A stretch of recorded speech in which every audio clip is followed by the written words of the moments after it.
Bonjour à toutes et à tous, bienvenue dans ce nouvel épisode de votre rendez-vous hebdomadaire qui décrypte pour vous des questions juridiques du quotidien. Aujourd'hui, abordons une question cruciale pour les sociétés civiles immobilières. Une SCI peut-elle être requalifiée en marchand de biens lorsqu'elle acquiert un terrain dans l'intention de le revendre ? L'activité de marchand de biens n'est pas définie en droit privé. En l'espèce, la difficulté ne réside pas tant dans la qualification de marchand de biens que dans le caractère commercial de l'activité d'achat-revente d'immeubles. En effet, selon l'article L110-1 du Code de commerce, l'achat pour revendre constitue un acte de commerce.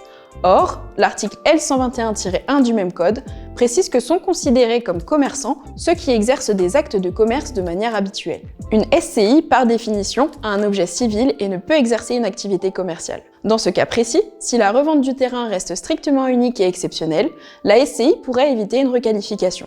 Il serait judicieux qu'une décision d'assemblée générale soit prise à l'unanimité afin de souligner le caractère exceptionnel de l'opération. Par ailleurs, l'intention spéculative pourrait être interprétée comme un simple bénéfice conforme à l'objet social de la SCI visant à optimiser la gestion de son patrimoine. Toutefois, si la SCI réalise plusieurs opérations de ce type, elle s'expose à un risque de nullité de la vente pour défaut de conformité avec son objet social. En vertu de l'article 1849 du Code civil, le gérant ne peut engager la société que pour des actes correspondant à son objet social. La réalisation répétée d'actes de commerce pourrait alors remettre en question la nature civile de la SCI.